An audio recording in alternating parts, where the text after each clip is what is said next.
자, 이제 수요의 가격 탄력성 크기 결정 요인을 좀 보겠습니다. 사실 지금 여기 응용에 해당하는 건데요. 그래프도 있고요. 그리고 이제 앞으로 응용을 조금 더 이제 해야 돼요. 뭐 조세기착 정책론에서도 나오고요. 거미집 모형에서도 나오고 응용이라는 게 이제 여러 군데 응용이 있는데 지금 오늘은 딱 하나만 한 거예요. 그래프하고 약간만 한 거예요. 근데 이제 이 탄력성 크기에 따라 여러 가지 이제 영향을 받는 요소들이 많아요. 그래서 탄력성 크기에 영향을 미치는 요인들이 뭐가 있는지 이것도 많이 묻습니다. 탄력성 크기에 따라서 정부 정책도 달라지고요. 기업들의 가격 전략도 달라질 수가 있고요. 여러 가지 면에서 달라지기 때문에 탄력성 크기 결정 요인도 중요한 주제다 이렇게 볼 수 있어요. 근데 탄력성 크기 결정 요인은 쉽습니다. 이거는 쉬워요. 중요한데 쉬워요. 탄력성 크기 결정 요인. 자, 일단 수요의 탄력성을 먼저 보시고요. 공급의 탄력성은 나중에 말씀을 드리겠습니다. 탄력성이라는 게 수량 변화의 크기라 그랬죠. 탄력성이 크다 그러면 수량 변화가 크다 이렇게 볼 수 있죠. 자, 근데 대체재라는 것이 많으냐 그렇지 않느냐에 따라서 달라질 수 있다는 거예요. 여러분이 어떤 물건을 사러 갔을 때 그 물건 가격이 예전보다 올랐어요. 그러면은 덜 사고 싶죠. 많이 덜 사느냐 적게 덜 사느냐 요거를 얘기하는 거예요. 탄력성이라는 게. 덜 사는 건 당연한 거예요. 가격이 올랐으니까 덜 사는 거는 당연한데 이게 적게 덜 사느냐 많이 덜 사느냐 이거를 탄력성으로 얘기한다고요. 적게 덜 사면 탄력성이 적은 거고요. 많이 덜 사면은 탄력성이 큰 거예요. 뭔 뜻인지 아시겠죠? 적게 산다는 거 가지고 이제 오해하면 안 돼요. 더 사더라도 많이 더 사면 탄력성이 큰 거고 적게 더 사면 탄력성이 적은 거예요. 아시겠죠? 지금 덜 사는 건 당연한 얘기예요. 가격이 올랐으니까. 근데 주변에 다른 상품들이 많아요. 다른 대체할 상품이 많으면 이거를 많이 줄일 수 있다 그렇지 않다. 많이 줄일 수 있죠. 다른 걸로 가면 되니까. 근데 다른 게 대체할 게 없어요. 없으면은 어쩔 수 없이 그냥 이거 어느 정도는 써야죠. 많이 줄일 수 있다 없다. 많이 줄일 수가 없다는 거예요. 탄력성이 적어요. 대체재가 적으면 탄력성이 적어요. 이걸 크게 변화를 못 시키니까. 근데 대체재가 많으면 이걸 크게 줄일 수가 있죠. 그럼 탄력성이 크다라는 거예요. 그러니까 결국은 대체재가 많을수록 선택의 여지가 많다는 얘기예요. 다른 데로 갈 여지가 많다는 얘기예요. 그럼 이걸 크게 줄일 수가 있다. 탄력성이 어떻게 된다? 커진다는 거예요. 수량 변화를 크게 할 수 있다는 거죠. 결국은 외우면 돼요. 외우면 돼. 이거는. 왜냐하면은 고려하는 기간이 앞으로 6개월 동안 고려하는 거하고 앞으로 1년 동안 고려하는 거하고 기간이 길어질수록 어떻게 해요? 수량 변화를 크게 할 수 있다 없다? 크게 할 수 있다. 탄력성이 커지는 거예요. 한자를 잘 보면 돼요. 조금 전에 가격 수준이 높을수록 어때요? 좀 전에 판매 수입할 때 가격 수준이 올라갈수록 0에서부터 탄력성이 저 밑에 0에서부터 탄력성이 점점 커졌잖아요. 직선에서 0에서부터 무한대까지 올라갔죠. 가격 수준이 높을수록 어떻게 됐어요? 탄력성이 커졌죠. 방금 한 거 맞죠? 다음에 자, 소비에서 차지하는 비중이 클수록 탄력성이 커져요. 뭔가 하면은 제가 한 달에 외식비가 50만 원이에요. 저는 여기저기 많이 다니고 주말에 와도 외식은 늘 하는 편이에요. 그 외식비가 50만 원인데 이게 10% 올랐다면 요즘 뭐 외식비가 웬만하면 8,000원이더만 이제 그죠? 웬만하면 8,000원. 옛날 5, 6,000원 이제 8,000원이에요. 자, 50만 원 하던 외식비가 10% 올라가면은 내가 얼마를 더 써야 돼요? 5만 원을 더 써야 되죠.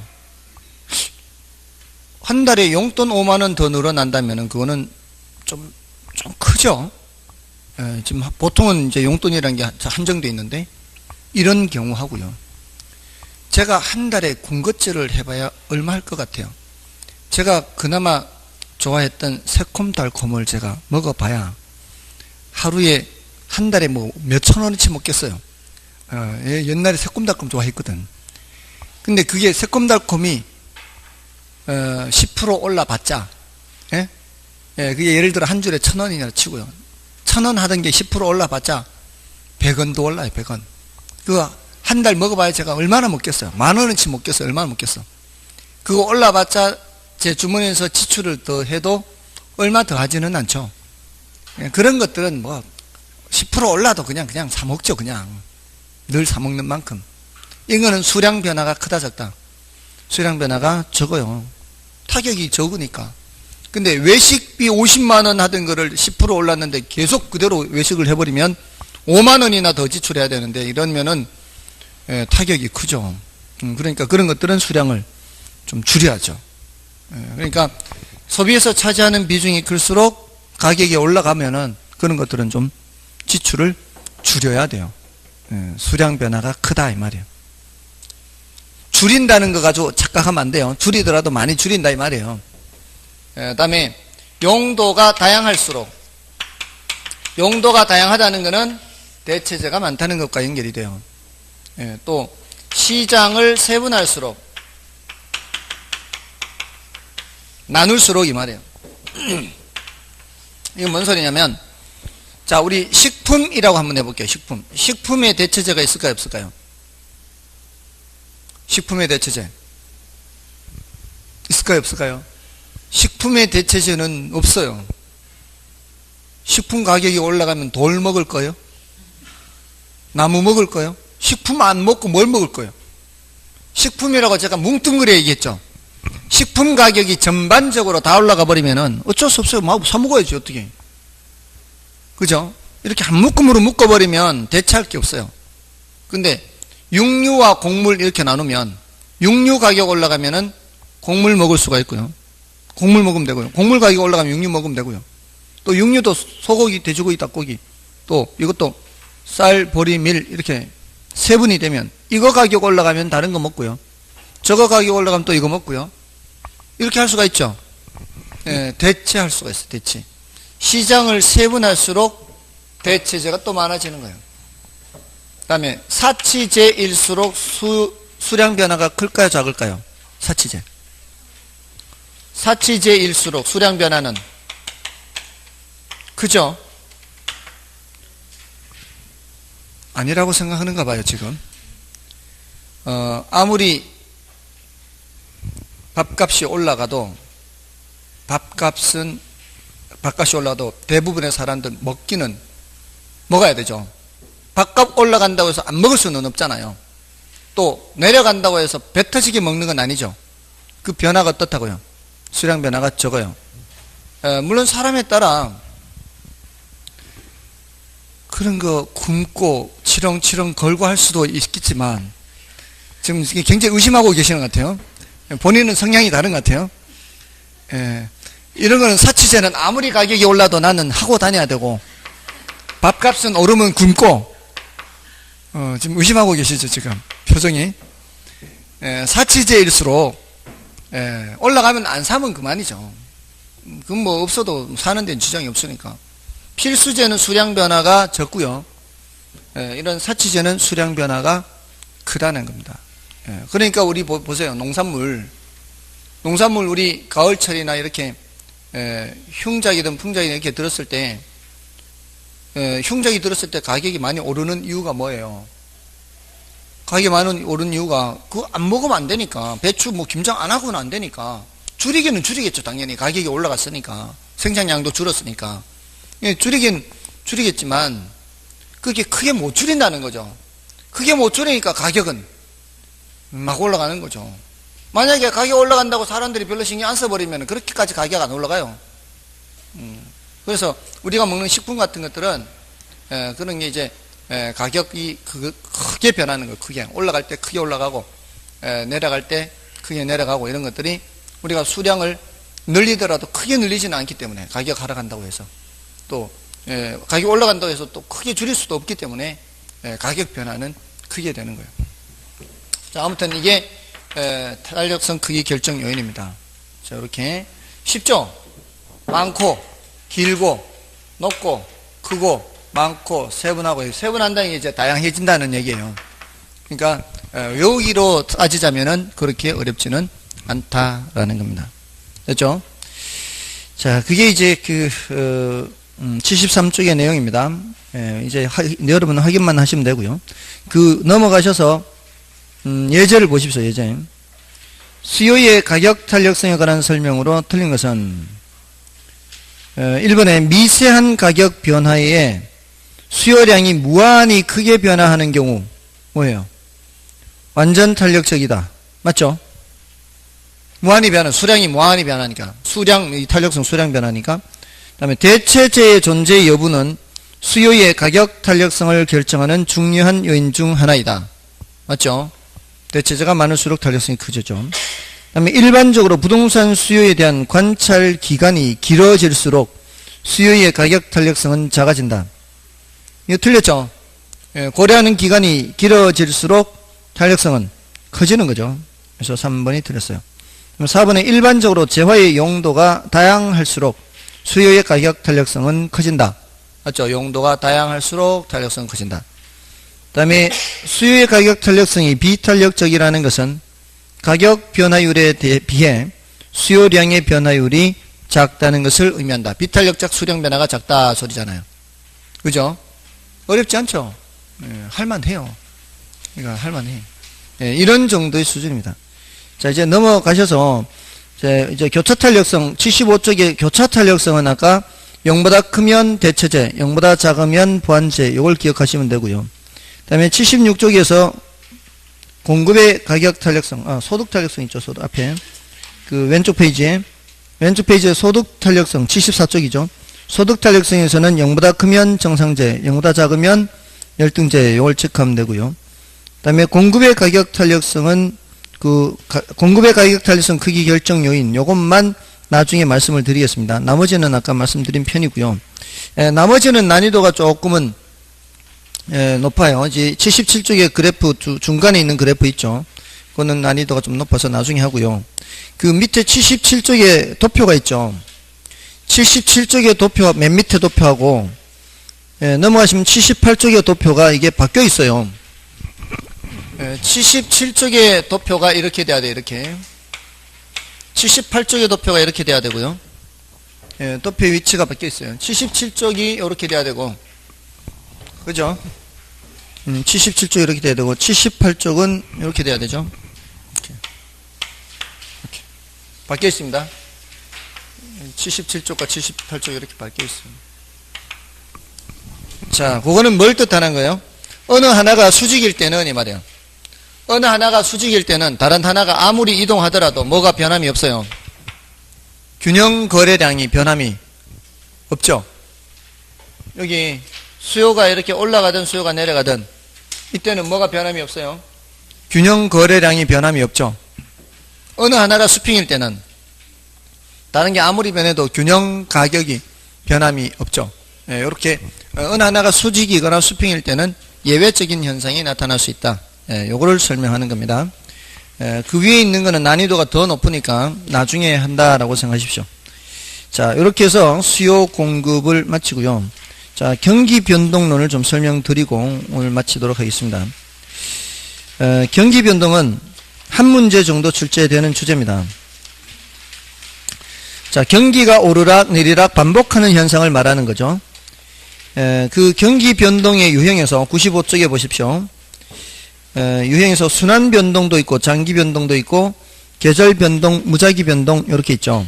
자, 이 중에서 가장 중요한 것은 순환 변동입니다. 순환 변동이 가장 중요하고요. 자, 그러니까 거기 순환 변동에서 그 용어들을 익히셔야 돼요. 그게 이제 회복, 상향, 정점 찍고 후퇴, 하향, 저점 찍고 회복입니다. 다시 요 순서를 지켜야 됩니다. 용어 익혀야 되고요. 제일 꼭대기를 정점이라 하고요. 제일 밑에를 저점이라고 하고 있죠. 그 정점과 저점의 높이 차이를 진폭이라 그래. 진폭. 높이 차이를 진폭. 그리고 똑같은 모습이 반복되는 하나의 구간을 주기라 그래요.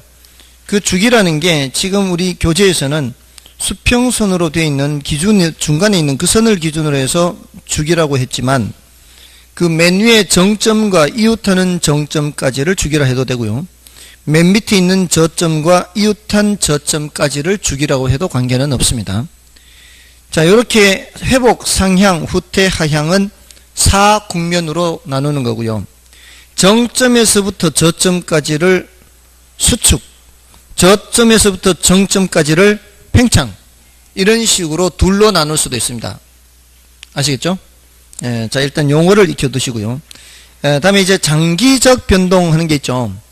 자, 장기적 변동은 통상적으로 50년 또는 그 이상의 기간이에요. 길죠.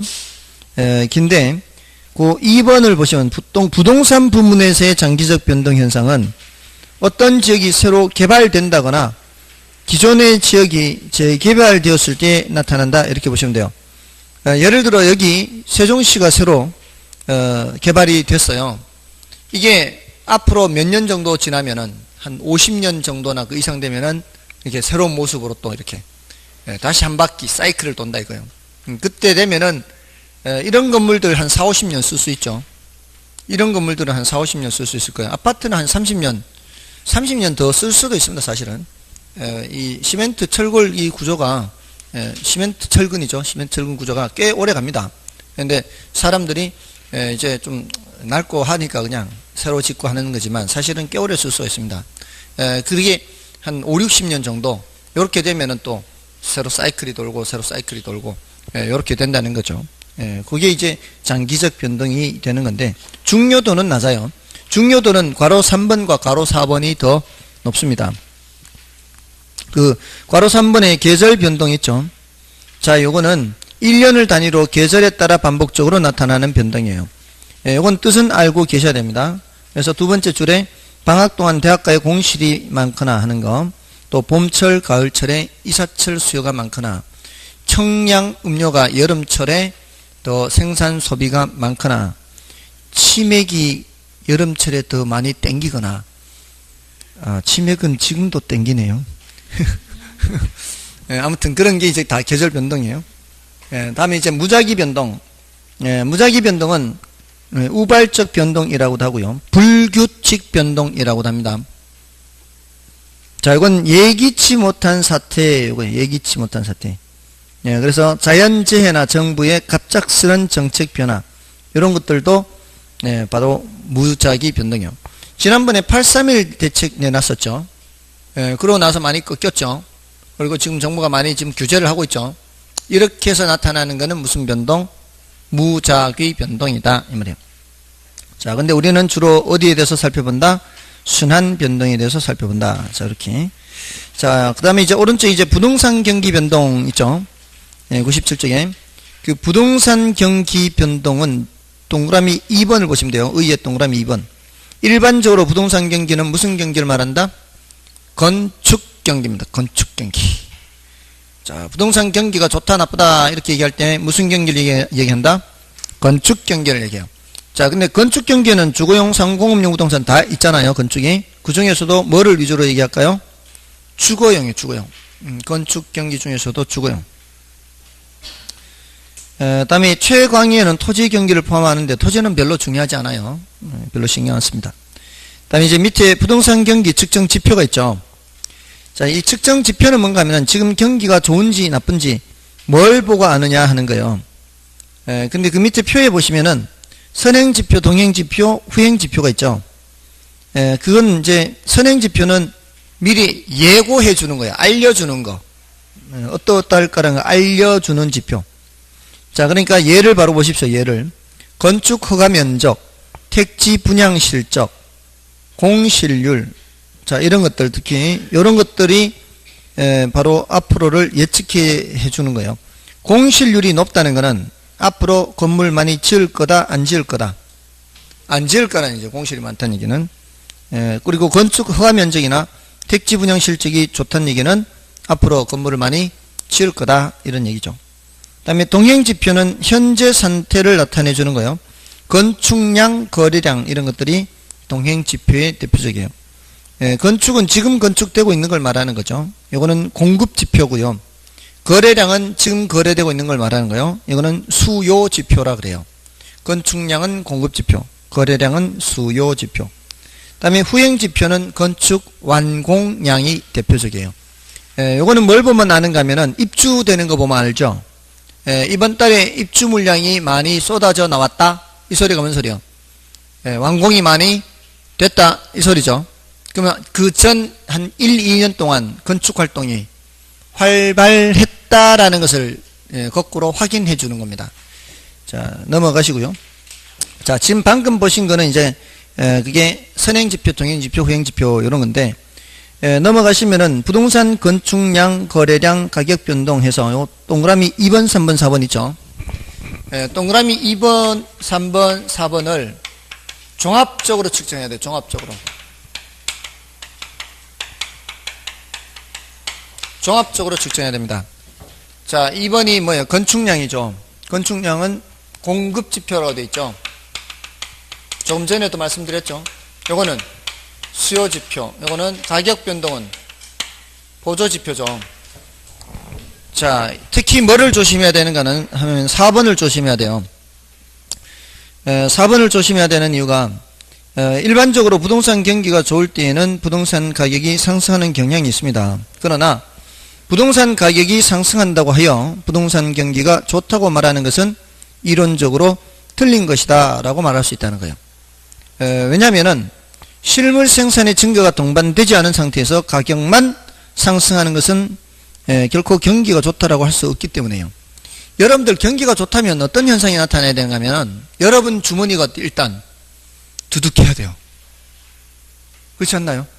여러분 주머니가 두둑해야 돼요. 그게 경기가 좋은 거예요. 그리고 그 주머니 두둑한 것으로 외식 한 번 할 거 2번 하고요. 자동차도 많이 타고요. 더 좋은 거 타고 여행도 더 많이 다니고 먹는 것도 더 잘 먹고 이렇게 해야 돼요. 자, 그러려면은 작년보다 생산량이 어때야 돼요? 작년보다 생산량이 많아야 되겠죠. 나만 더 쓰고 더 먹고 하는 게 아니라 많은 사람들이 더 작년보다는 더 잘 쓰고 더 잘 먹고 해야 될 거 아니에요. 그러려면은 이 우리나라 전체에서 생산된 양도 더 많아야 더 많이 쓰고 할 거 아니에요. 자, 근데 가격만 올라간다는 것은 그거는 생산량은 늘어나지 않고 가격만 올라간다는 것은 그건 이상한 현상이죠. 이건 경기가 결코 좋다라고 할 수가 없다는 거예요. 그러니까 우리 부동산 분야에서도 부동산 경기가 좋으려면은 작년보다 건축량이 더 많아야 되는 거예요. 그리고 그게 미분양으로 쌓여있으면 안 되고 분양도 돼야 돼요. 그래야만 경기가 좋다라고 얘기할 수가 있다는 거죠. 그래서 그걸 조심하면 돼요. 4번을. 나머지 2번, 3번은 이제 여러분이 보시면 되고요. 다음에 이제 부동산 경기 변동의 특성해서 자, 1번은 여러분이 봐주시고요. 자, 2번을 보시면 일반 경기 변동에 비해 변동 주기 기간이 약 2배 정도 길고요. 다음에 일반 경기 변동에 비해 진폭이 더 큽니다. 자, 요거는 순환 변동을 비교하는 거예요. 부동산 경기의 순환 변동과 일반 경기의 순환 변동을 비교했을 때 말이에요. 이걸 비교했을 때 누가 주기가 더 길다고요? 부동산 경기가 주기가 더 길다고요. 얘가 주기가 더 길고 진폭이 더 크다 이렇게. 굳이 몇 배까지인 거는 뭐 그렇게 중요한 건 아니에요. 그냥 더 크다 더 길다만 알면은 이 정도면 돼요. 더 크다 더 길다. 그래서 이게 약 2배라고 하기는 하는데요. 이런 현상이 나타나는 것은 타성 기간이 길기 때문에 그래요. 일반 경기에 비해서 타성 기간이 길기 때문에 나타나는 거예요. 그래서 이제 둔하게 반응한다는 거죠. 왜냐하면은 여러분들 왜 어떤 지역에 부동산이 부족하다 그러면 그 지역 가격이 어떻겠어요? 가격이 높겠죠. 높게 형성되겠죠. 여러분이 건축업자라면 어떻게 하시겠어요? 가격이 높으면은 지어야죠. 자, 근데 건축업자가 한둘이 아니죠. 여러 건축업자들이 있어요. 이 사람들이 다 정보를 공유하는 것도 아니고요. 자, 부동산의 경우 부족하니까 가격이 올라가니까 건축업자들이 착공을 해요. 자, 그러면은 이게 착공을 했다고 이게 바로 나오나요? 착공을 했다고 바로 나오는 게 아니죠. 자, 그러면 실제로는 이 건축업자들의 정보를 다 공유를 하고 있다면 그 지역에 부족한 만큼은 이미 착공이 들어갔다면 더 이상 착공 들어가면 돼요, 안 돼요? 더 이상 착공 들어가면 안 돼요. 나중 되면 이제 과잉이 되거든.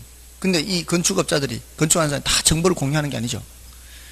이게 착공했다고 해서 이게 물량이 나오는 게 아니기 때문에 이게 아직은 나오기 전까지는 가격은 높아요. 이미 충분히 착공했는데도 불구하고 가격은 어떻게 해요? 가격은 높아요. 그러니까 뒤늦게 착공하는 사람들이 반드시 생길 수밖에 없어요. 아직 물량이 나온 건 아니니까. 자, 그럼 뒤늦게 착공한 물량들이 나중에 나올 때 되면 어떻게 되겠어요? 이미 충분히 나왔는데도 불구하고 뒤늦게 착공한 것들이 추가적으로 계속 쏟아져 나올 거 아니에요. 그런 문제가 생기는 거예요. 반응이 둔하다고요.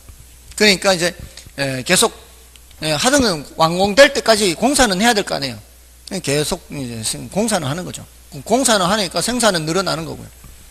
그렇게 해서 이제 둔하게 나타나는 거예요. 그러니까 올라가다 더 올라갔다 떨어지고 내려갈 때도 더 내려갔다가 올라가고 그러니까 진폭은 더 크고 주기는 더 길고 이게 다 타성기간이 길게 나타나서 그런 거예요. 다음에 그 3번은 부동산 경기는 일반 경우 서로 밀집한 관련이 없고 서로 영향을 주고받고 있지만 주고 있어요. 근데 반드시 똑같이 병행한다고는 볼 수가 없어요. 이제 부동산 경기는 일반 경기와 비교해 선행, 역행, 동행할 수도 있어요. 굉장히 뚜렷한 모습을 보이지는 않고요. 여러 가지 다양한 모습을 보일 수 있다 이 뜻이에요. 3번은. 자, 그런데 그게 4번과 5번을 묶어서 생각을 하면은 4번, 5번 부문별로 놓고 보면요. 4번, 5번 묶어서 상공업용 경기하고요. 상공업용 부동산 경기하고 주거용 부동산 경기하고 일반 경기를 놓고 봤을 때요. 여러분들 그 일반 경기가 지금 잘 굴러간다면은 뭐가 잘 굴러간다는 얘기인가 하면은 제조 유통 활동이 활발하다는 거예요. 일반 경기가 잘 굴러간다 이 소리가 제조 유통 활동이 활발하다는 얘기예요. 자, 그럼 제조 유통 활동이 활발하면은 그 과정에서 어떤 부동산이 사용이 돼요? 공업용, 상업용 부동산이 사용이 되겠죠. 그러면은 일반 경기가 잘 굴러간다면 상공업용 부동산 경기도 잘 굴러가겠죠. 얘네들은 어떻게 움직인다고요? 병행한다 그래요. 병행. 함께 움직인다. 근데 이쪽이 잘 굴러간다면 우리 사회가 갖고 있는 인적 물적 자원이 어디로 많이 투입돼요? 인적 물적 자원이 이쪽으로 많이 투입이 돼요. 그러면 주거용 부동산 쪽으로는 투입이 안 된단 말이에요. 이 자원이 이쪽으로 투입이 안 되면 이쪽은 어떤 관계? 역행의 관계가 있는 거죠. 얘네들은 함께 가는데 얘는 역행의 관계라 그래요. 그래서 얘하고도 역행이 되겠죠. 얘네들 같이 간다면 얘는 얘하고도 역행관계, 얘하고도 역행관계예요. 자, 그런데 우리 부동산 경기를 전체적으로 보면 말이에요. 부문별로 놓고 보지 말고 전체적으로 얘네들을 가중평균을 하면 이 말이에요. 가중평균을 하면은 이게 다 지표, 숫자로 나타내는 것들이에요. 숫자로. 근데 얘하고 얘는 같이 가다가 얘는 역행으로 가다가 얘도 역행인데 이걸 가중평균하면은 이 숫자보다는 이쪽으로 끌려오게 되고요. 이 숫자보다는 이쪽으로 끌려가게 돼요. 그러면은 이를 가중평균하면은 얘를 나타내는 것보다는 후순환이라 그래요. 후순환. 가중평균을 하게 되면 후순환적 성격을 갖는다 그래요. 그래서 보통은 일반 경기가 있지 않습니까? 일반 경기가 있으면은 주식 경기가 제일 앞서 나가고요. 주식시장은 정보 전달 속도가 엄청 빠르죠. 그래서 주식시장이 제일 앞서 나가고요. 그 다음에 일반 경기고, 그 다음이 좀 둔하게 나타나는 부동산 경기가 좀 뒤쳐져서 나타나는 경향이 있다. 이렇게 많이 얘기합니다. 그래서 부동산 경기가 좀 후순환적 경향이 조금 더 강하다. 이렇게 여러 가지 모습이 있지만 그게 이제 4번, 5번 얘기고요. 다음에 6번은 우경사 비대칭 구조, 이런 말 있죠. 6번의 우경사 비대칭 구조, 이 말은 오른쪽으로 경사진다, 이런 뜻이에요. 현실적으로 우리 경제가 장기적으로는 어떻습니까? 장기적으로는 많이 이렇게 올라가는 편이죠. 그러니까 단기적으로는 좀 경기가 안 좋을 때도 있어요. 안 좋지만 결국은 올라가는 거죠.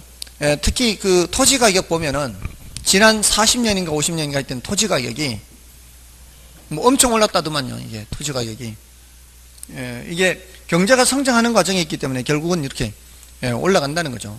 저도 돈만 있으면 어디 땅을 좀 묻어뒀으면 좋겠어요. 땅에다가 토지 가격이 항상 이렇게 올라가는 그런 과정이 있으니까 주변에 살만한 땅 있나요?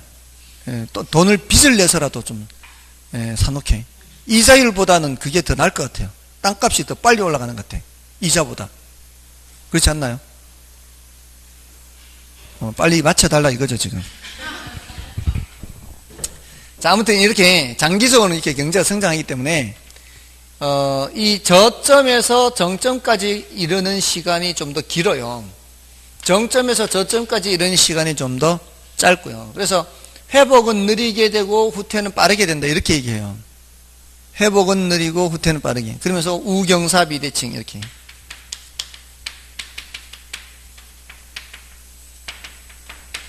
이렇게 표현합니다.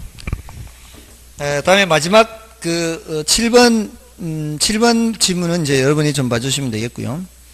다음에 이제 괄호 4번, 지금 조금 전에 한 괄호 3번과 요거 괄호 4번이 이제 시험에 많이 나오는데, 부동산 경기에서는 아까 경기 변동의 유형 있죠. 제일 앞에 있는 경기 변동의 유형 중에서 순환 변동, 계절 변동, 무작위 변동 구별하는 거 있었잖아요. 구별하는 거 하나의 주제고요. 그 다음에 지금 요거 살펴보고 있는 괄호 3번, 부동산 경기의 특성, 뭐 진폭이 더 크다, 주기가 더 길다, 이런 지금 여기 하는 내용이 또 하나의 주제고요. 그 다음에 시험에 제일 많이 나온 게 이거예요. 이거 4번 순환 국면별 특성, 순환 국면별 특성이 제일 많이 나오고요. 자, 오늘 여기까지 하고요. 다음 주에는 거미집 모형을 간단하게 말씀을 드리고 시장론 들어가고요. 지금까지 해왔던 것처럼 시장론의 경우는 입지론을 하지 않고 바로 부동산 정책론으로 넘어갑니다. 그러니까 121쪽까지, 122쪽까지 하고요. 그 다음에 정책론을 바로 들어갑니다. 정책론이 170 몇 쪽이죠. 160 몇 쪽이죠. 160 몇 쪽으로 바로 넘어갑니다. 자, 오늘은 여기까지 순환 국면별 특성이에요. 자, 이 순환 국면별 특성이라는 게 이제 하향 시장, 회복 시장, 상향 시장, 후퇴 시장, 요거 말고 요 안정 시장이라는 게 있다는 거, 요거 조심해야 되죠. 안정 시장. 자, 요 안정 시장이라는 거는 모든 부동산이 이런 걸 갖고 있는 게 아니고요. 이런 성격을 갖고 있는 부동산이 있다라고 합니다. 그러니까 도심지 점포라든가 또는 소규모 주택 같은 거요. 이런 것들은 굉장히 안정적인 모습을 띄어서 다른 데서 많이 올라가도 얘네들은 별로 안 올라가고요. 다른 데는 많이 떨어져도 얘는 많이 안 떨어지고요. 안정적인 모습을 보입니다. 이걸 불황에 강한 부동산 그럽니다. 불황에 강한 부동산. 이런 것들은 실수요자에 의해 지탱이 된다 그래요. 실수요자.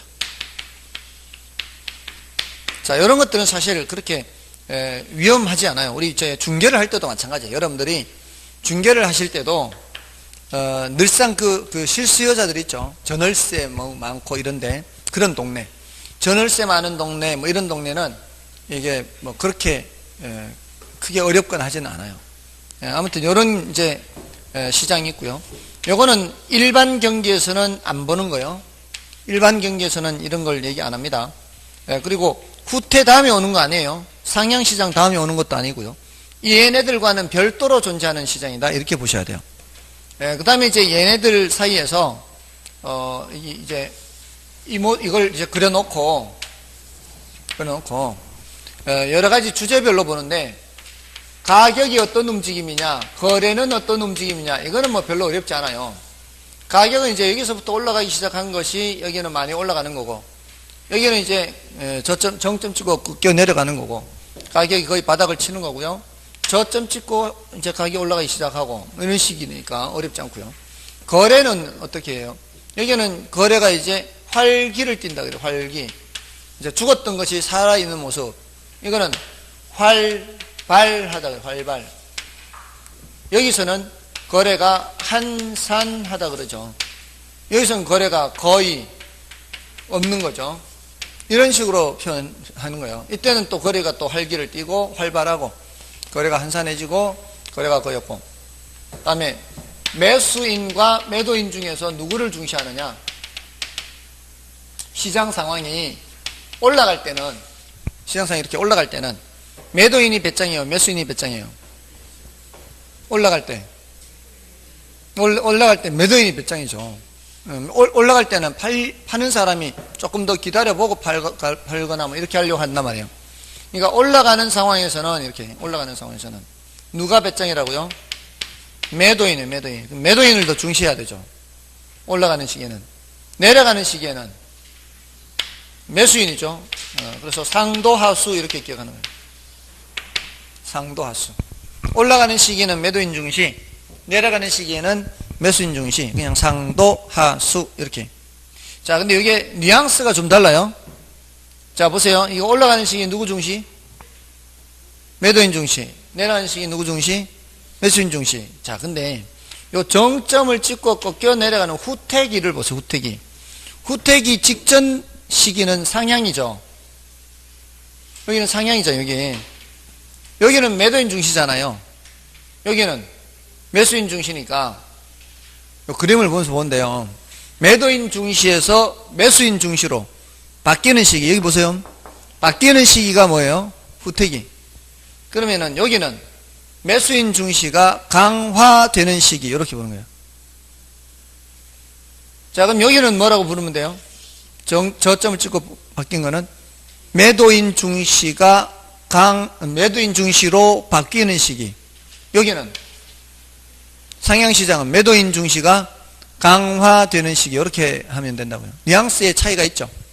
그러니까 매도인 중시라고 하더라도, 여기 다 매도인 중시라고 하더라도 여기는 매도인 중시로 바뀌는 시기, 여기는 매도인 중시가 강화되는 시기.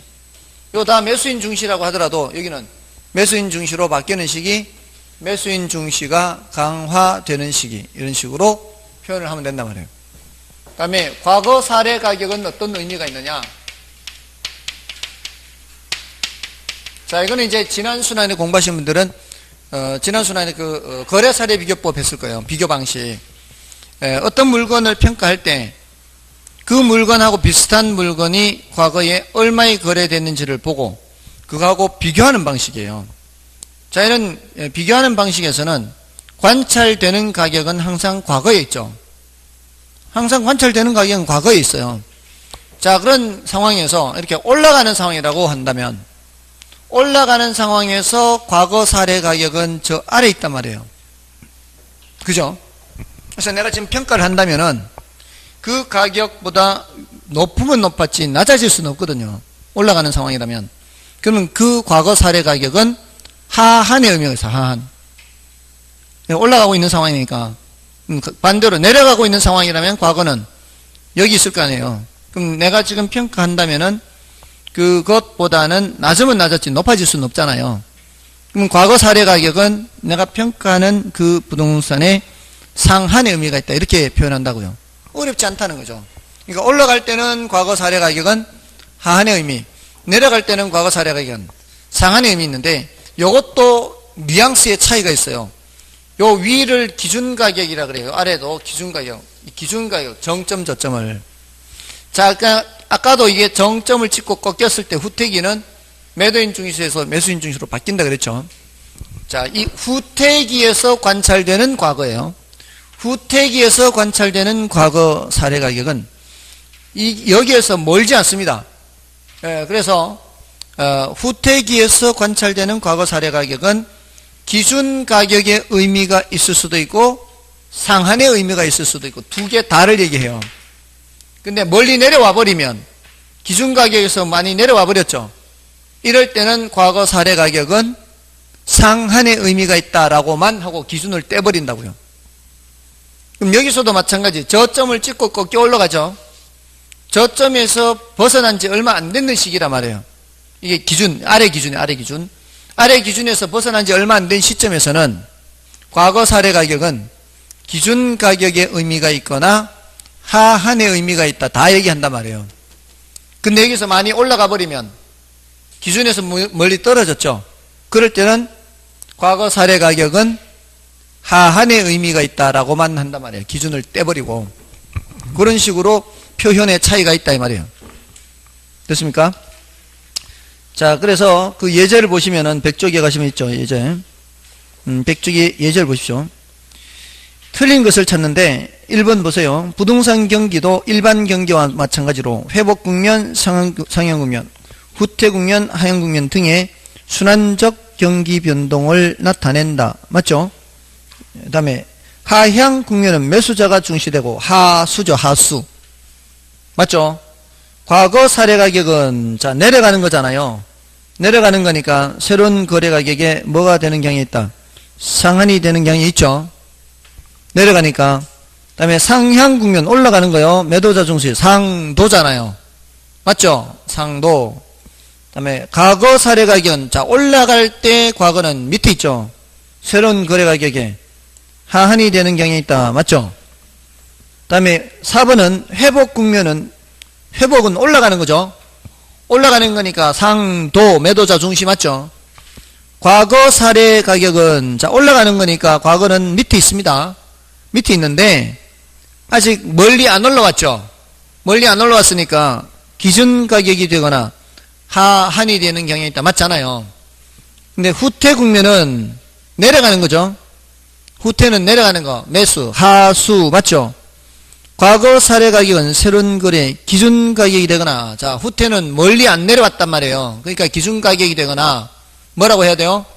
상한의 의미가 되잖아요. 내려가는 거니까. 근데 거기는 하한이 되는 경향이 있다. 틀렸죠? 안 어렵죠?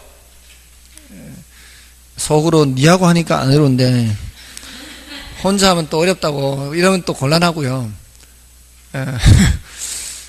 안 어려운 거요. 원래 안 어려워요. 안 어려워서 이런 걸 안 틀리면 합격한다고요. 이런 거 실수 안 하면 틀린다고요. 근데 어려운 거를 굳이 알라고 하실 필요 없이 저는 쉬운 거를 틀리지 않도록 애를 쓰시라 이 말씀입니다. 아시겠죠? 다음 주는 거미집 모형에 대해서 간단하게 말씀을 드리고요. 시장론을 들어가도록 하겠습니다. 애쓰셨습니다. 감사합니다.